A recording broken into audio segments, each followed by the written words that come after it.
Welcome everybody. Sorry we're starting 10 minutes late, 13 minutes late actually, but welcome to our December presentation. George Klippel from LiveU will be presenting on REMI. So welcome everyone, and I'm going to turn this over to you, George. Go ahead. Well, hey, Mark, thanks so much for inviting me, and thanks everybody for being here, albeit starting a little bit late. I may have to cut some slides to keep us on time, but I will do my best to get through everything I had prepared for today. And as Mark mentioned, I'm talking about REMI Production. It's a new production workflow model. Some of you may know about it already, some of you maybe not, but my agenda today for this session is really to talk about who's using it, why you use it, what are the benefits, a little bit about LiveU and REMI, about how LiveU in particular uses it, cover some case studies that we have about the REMI production model, and then end up answering any questions that you might have in the Q&A section. So with that said, let's get started and talk a little bit about what is REMI. So click the button. There we go. What is REMI? REMI stands for Remote Integration Model.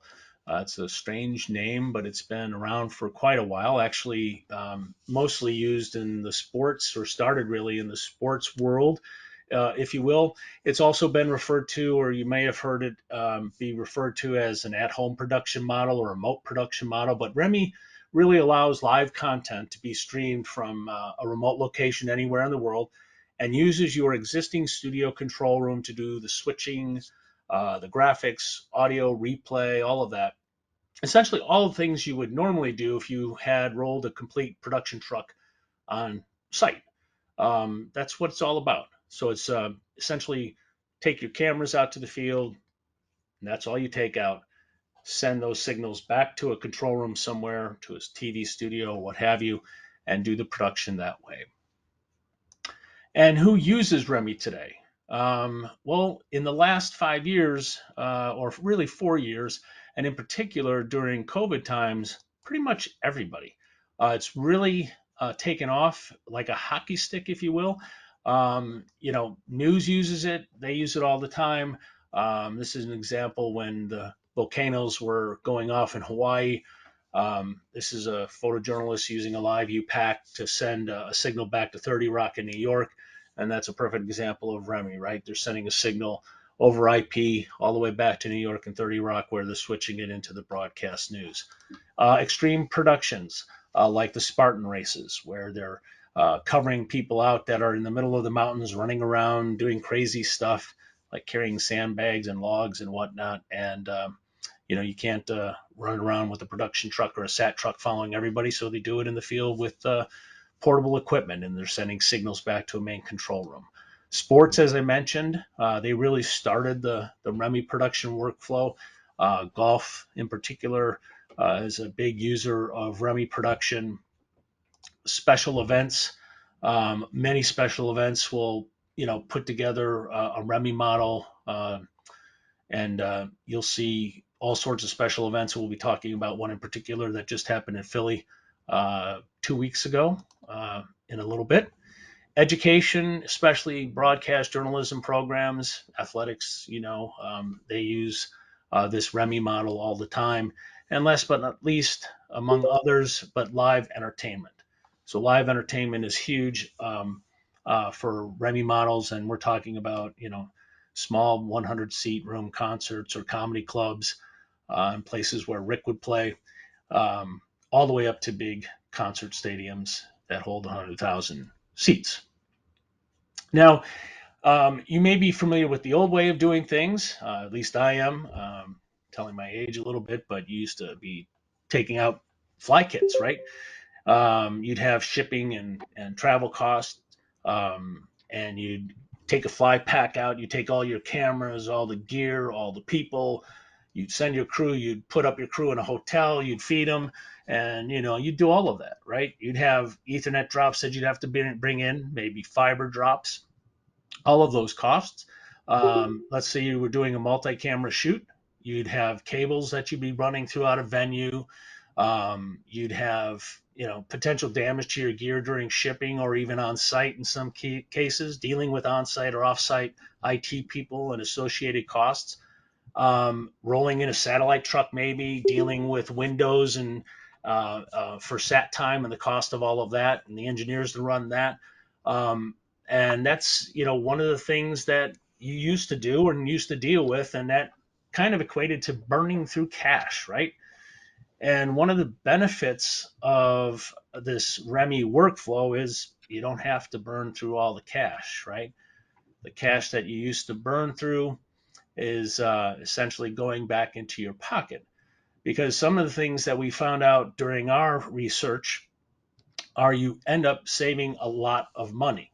So the cost savings that we found, and if you start kind of looking at this from the bottom up, it's about 70% or so off your production costs. So if you hired doing a typical multicam shoot REMI production, you save about 70% off your production costs.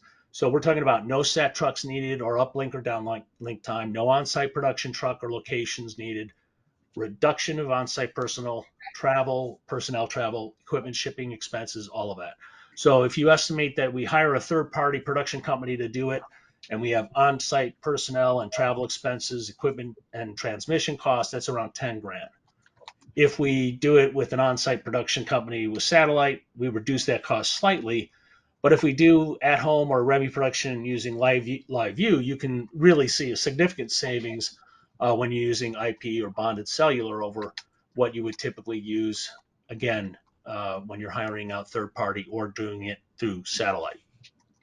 So REMI does save quite a bit of money for what you would be doing it in a traditional way or how you used to do it. So with that kind of overview of REMI and understanding of REMI, let's talk about LiveU and REMI. And some of you might not know anything about LiveU, so I'm going to spend just a minute here going through a little bit about what LiveU is and who we are, and then talk about how our REMI workflow works. And then we'll hit into some case studies and talk about how it really works in the real world. So we were founded in 2006, and we're the industry leader in this IP video technology delivery mechanism, if you will, and contribution for distribution solutions. We have over 4,000 end user customers. Tons of content is created annually and monthly, and just a ton of streaming is happening today using our technology. We have a broad portfolio of products, and if you look at this, they're kind of broken into these different silos, right? From portable backpack solutions to encoders, decoders, and IP-based solutions. When you talk about REMI production, you're typically talking about an encoder, which is the portable unit, and a decoder pairing up together. So the encoder is sending a signal back to a decoder into your control room. That's what it really is all about. And from a high level of our ecosystem, how it all works together is the encoders use bonded cellular IP, and they connect to Wi-Fi and Ethernet, satellite even if you have it, and we bond all of these connections together into a big fat pipe and send that signal back to that decoder, and that decoder will send the signal off to a CDN, OVP, to a broadcast center or wherever you want it to go. And we use something called LiveU reliable transport throughout this whole process, which guarantees packet ordering, forward error correction, all this other stuff, but it essentially makes sure that all your packets that are being converted to IP come back to the server, and they come back in sync, audio and video, and they come back in the right order, right? So that's what LRT is all about. So when you're talking about REMI today, we have a lot of other products, right? We have this LU 600 and 300, and there's too many to talk about on this call today that you could use in REMI production anytime you want. The newest product we have is the LU 800. That's this one here. That's 5G capable. It can do 4K. It can do HDR, up to 16 audio channels. But it has fully synced multi-camera capabilities. It's the first unit on the market that can take 4 inputs into one device, which is huge, especially when you're looking at a REMI production model that we're talking about. So it's great for news and production, corporate, you name it, sports coverage in particular. and it has a lot of really great features, right? So it can do 4 fully synced multicam feeds, 10-bit HDR transmission. It has 2 dual power supplies, 2 Ethernet and Wi-Fi ports. So it has all these nice capabilities and features that you want in something that's going to be used in a REMI type of field production. Because previously with LiveU and still with the other units, you'd have to buy 1 unit per camera. So let's say you did a 4-camera REMI shoot with our LU300 unit, you'd buy 4 of those versus 1 LU800 today, you could connect up to 4 cameras. So, and that brings us to the licensing and how that works. So you could get a LU800 with 1 single input, so 1 camera input, or buy a Pro 2 license gives you 1 or 2, or a Pro 4 license gives you 1, 2, 3, or 4. So when you look at the workflow for REMI and you take a look at how the LU800 fits into that production model, and we'll see this coming up and how these case studies kind of flow out. This is how an LU800 works in a 4-camera shoot type of REMI production. So you have 4 cameras that are out in the field here, and they're feeding this one LU800 unit, and the video is transmitted back using our LRT protocol. They're fully frame synced back to the TV station here, and they can come back, by the way, as 4 independent feeds where they hit your switcher.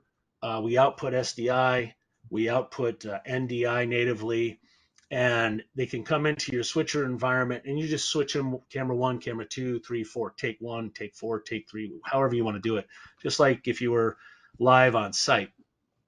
The other thing you could do with the LU800 is you see that it has these 4 windows right on the 7-inch capacitive touchscreen.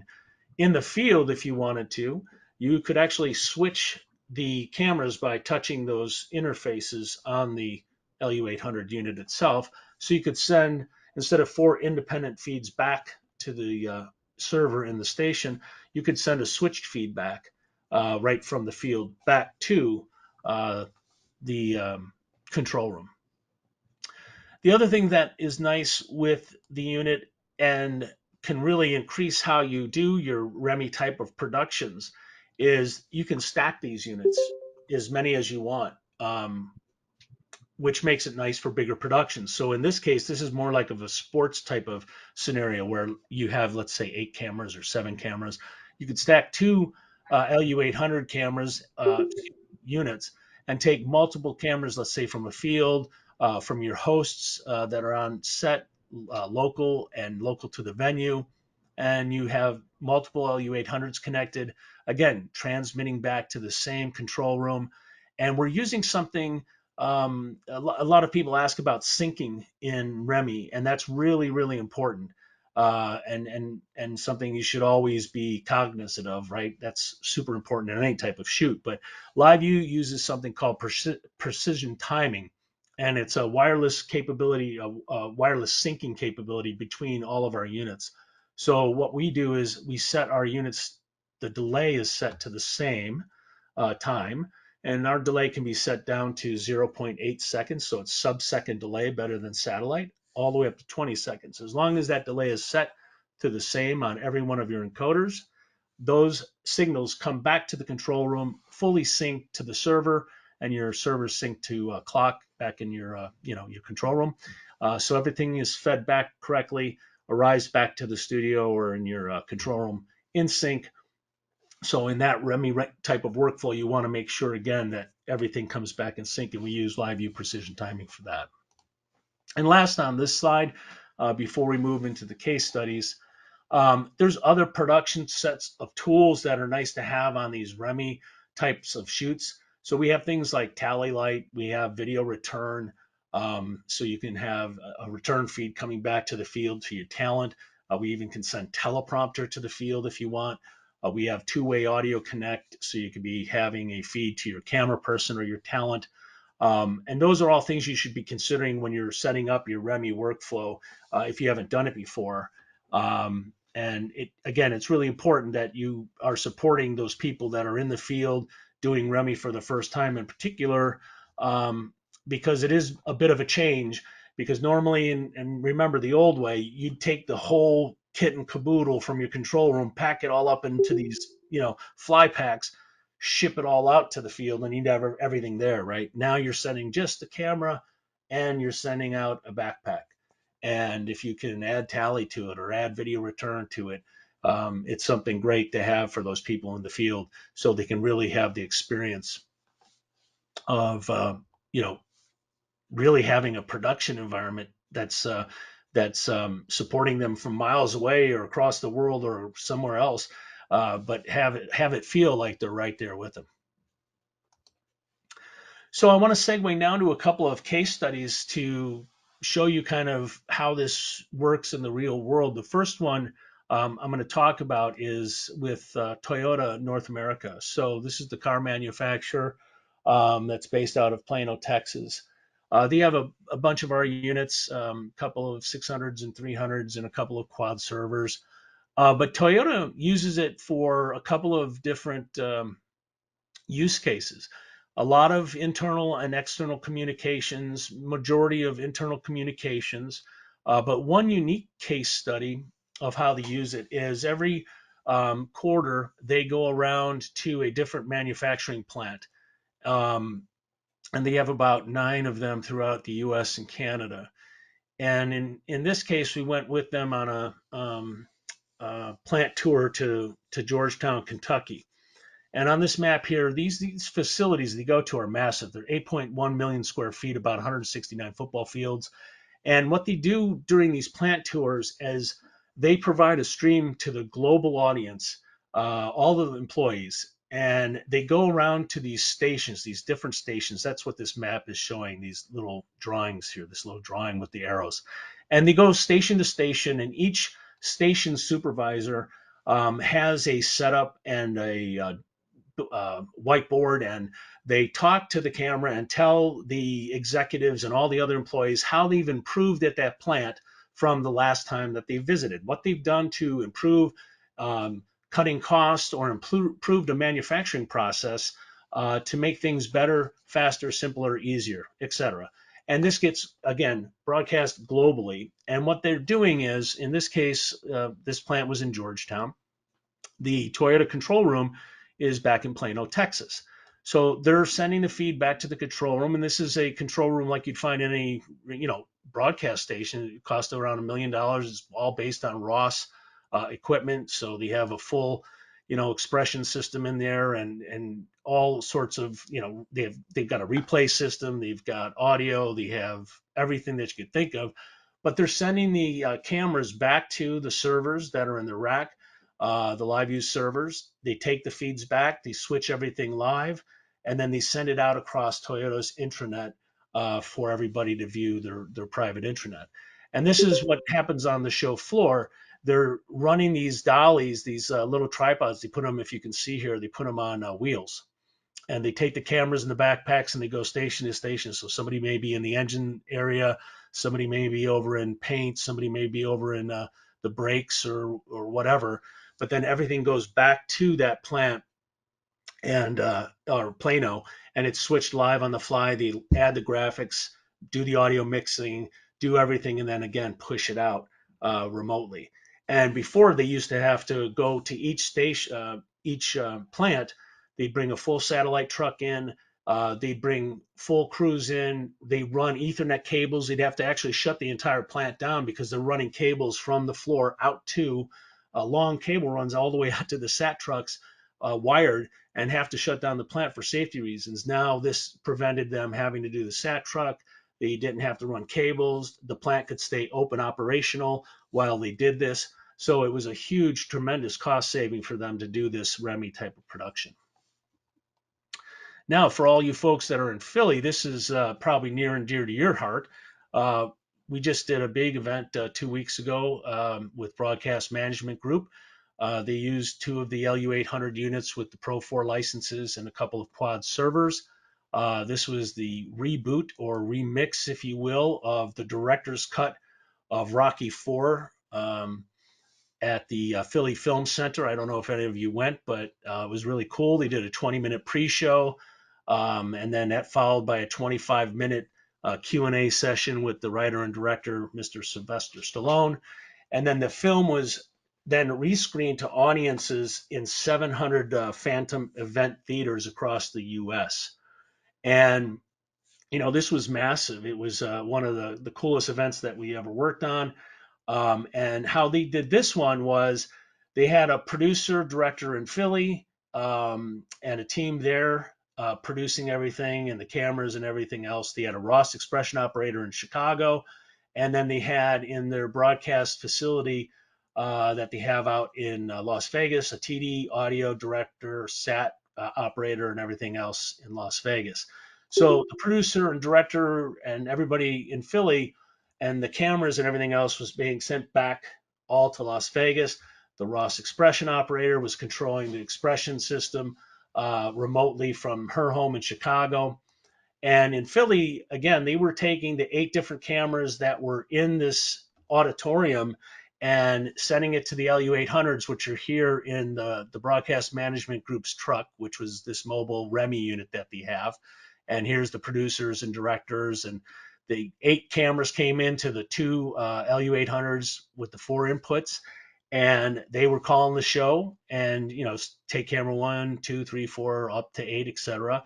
And then back in Las Vegas, these guys, this is their headquarters in Las Vegas, they were switching the show remotely. So this is where they had the audio pieces going. Everybody was, again, doing their normal job, switching. The expression operator was inserting all of the graphics elements from Chicago. And then everything came out from the broadcast center to this SAT truck that was sitting in the back. And that's how they were doing the distributed final feed out to the 700 Phantom theaters that people got to watch the cut with Sylvester Stallone and then the movie itself premiere after the fact. So again, another really good way of using the REMI production to save a lot of money and time and expense versus having everybody come into Philly and build out this whole thing and whatnot. They make use of the facilities that they have locally in Las Vegas and the ability to do things remotely. And then finally, I want to leave you with before I take some Q&A, I wanted to leave you with a video. This was with a piece that we did with Ocean Paddler Television in Molokai. And this was a particularly interesting one because it was between 2 islands in Hawaii where we were feeding back to a station that did this race, this outrigger canoe race. So I'm hoping that the audio is going to work. I don't have access to seeing anybody. So if you don't hear the audio, someone just tell me over the headset, please. But hopefully you can hear the audio when I hit play, and then we'll take some Q&A. So let me hit start.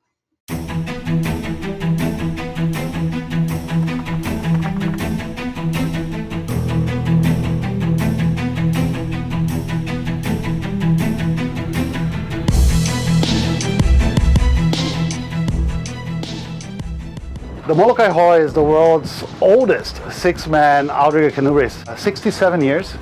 It's the World Championships. This is where crews from all over the world come to find out how good they are. It's 41 miles from the island of Molokai across the Kaiwi Channel to the island of Oahu. About 10 years ago, the president of the organization came to us and they said they would really like us to try and do this live. This was in a time where 4G didn't exist. About 3 years after that, the technology became better. We're partners with Time Warner Cable, and that was when we did the first real live TV broadcast from the channel. This year, we're partnering up with LiveU Technologies to see what their equipment can do in the channel.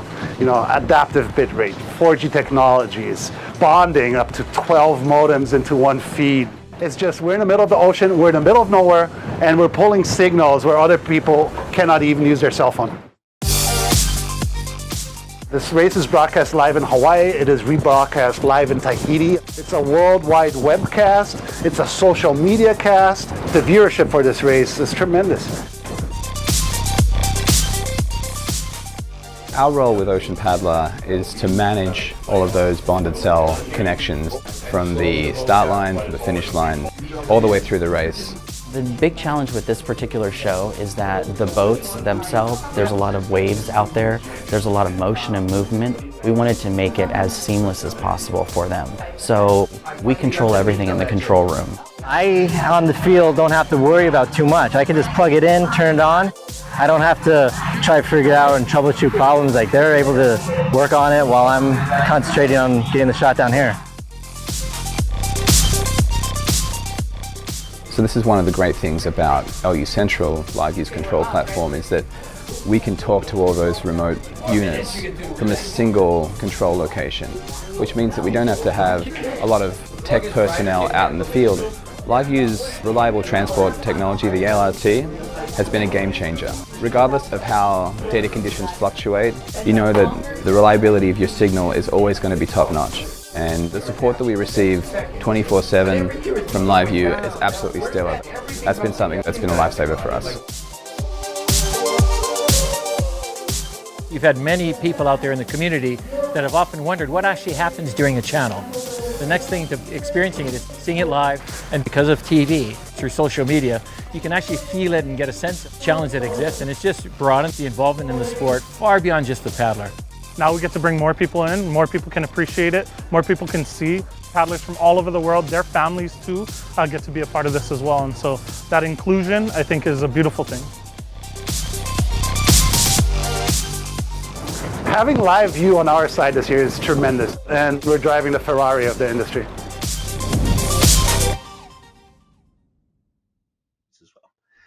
So to summarize the benefits of REMI, I mean, it's really all about saving money, reducing costs, and optimizing resource allocation, ensuring the highest quality of the feeds that you can get, right? Low delay, better than satellite. And again, that's using bonded cellular to do it.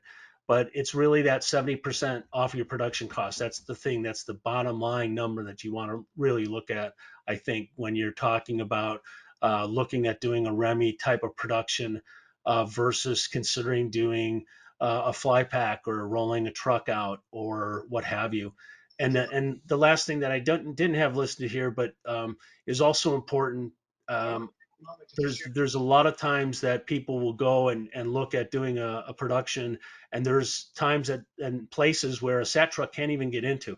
And that also is another benefit of doing a REMI production with a backpack type of solution. But that kind of concludes what I wanted to hit on, and I wanted to leave some time for Q&A. So this is my contact info and that, but I'll open up the floor to some Q&A if anybody has any questions or comments or want to ask anything or talk about anything. I'm more than willing to, entertain any type of questions you might have about REMI production or anything that I brought up today. Hey, George. Yeah. Yeah, this is Tom. Two questions. One was, I did see that video previously of the race between the Hawaiian Islands. How did you guys maintain cellular bandwidth over the ocean?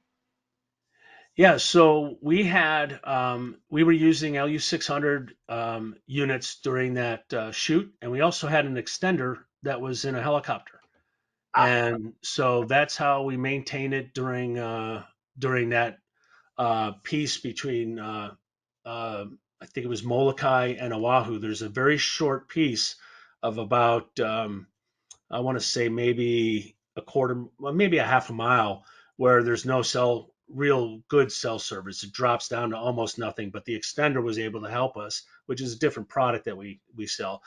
It has 6 additional modems that was able to continue to give us connectivity during that piece between those two islands. Very cool. One other question was, you mentioned when you were talking about the LU800 that you could actually do a cuts only switch between your inputs. That's pretty cool. I wasn't aware that that happened when it was initially introduced. Was that a change, or did I just miss it early on? No, initially when it was introduced, it wasn't able to do that. It was just the 4 independent feeds coming out. Now we have the ability to do that. So that was introduced after it came out. So you can switch on the camera just by, touching the 4 boxes. Thank you very much. That was excellent. You're welcome, Tom. Hey, George. Yeah, Rick. Yeah, just curious about that return feed so the talent can see what they're looking like and all that. Yeah, video What kind return. of latency is there on that? The latency on video return is right around 600 milliseconds, somewhere in there. So very, very low latency. Wow. Yeah. Yeah, and so you've got that, and it could be, as I mentioned, it can be video, video return, or it even could be teleprompter. But about 600 milliseconds is what we've measured it at. Wow. Wow. Yeah, that's awesome. Yeah. Anyone else have any questions on anything? Hey, George, does the REMI work with, say, other not named broadcast units, cellular broadcast units? Does it work with our stuff? No, with other companies. Yeah, I mean, REMI is it's just a production model, so it'll work with anything really. I mean, if you're using a competitor product, yeah, Yes, sir. that type of production will work. But I think the important thing to point out is you need to be cognizant of the syncing capability. That's really huge, and to make sure that the product you're dealing with, to be unnamed, has the ability to make sure that all the cameras are synced properly back to your control room, because that if not, then you're gonna, especially, well, you understand sync. So if they're not synced coming back, that's a big problem, and that's why we have the precision timing piece in LiveU. But yeah, I mean, any of the competitors can do a REMI type of production, absolutely. Yep. Hey, George, on that point, precision timing, I can understand that, how that works inside the LU800. How about if you had separate LiveU encoders, 600s or 300s? When you bring that back to the studio, are they precision timed as well? Yeah, exactly. It doesn't matter. The 800 is irrelevant in that conversation. Any one of the LiveU encoders, 300, 800, 600, all have LiveU precision timing built into them. So as long as they're synchronized at the same delay, that is the key piece to this. The precision timing will make sure that they come back to the server synchronized. So you can mix and match on a shoot those various encoders. Now, most people, normally most people don't. You don't see a lot of the mixing and matching, but sometimes you will. You'll have somebody maybe doing a lockdown 3-camera shoot, 4-camera shoot of a convention, let's say, and then they'll have another small camera, let's say the 300 will be on a cutaway camera or something like that. But yeah, as long as they're all delays are all the same, the precision timing will make sure they're all synchronized. Correct. Thank you. You're welcome. Anyone else have anything that they'd like to ask on anything covered today? I have one thing. Is there Sure. any kind of common thread in how people are managing the content once they capture it all?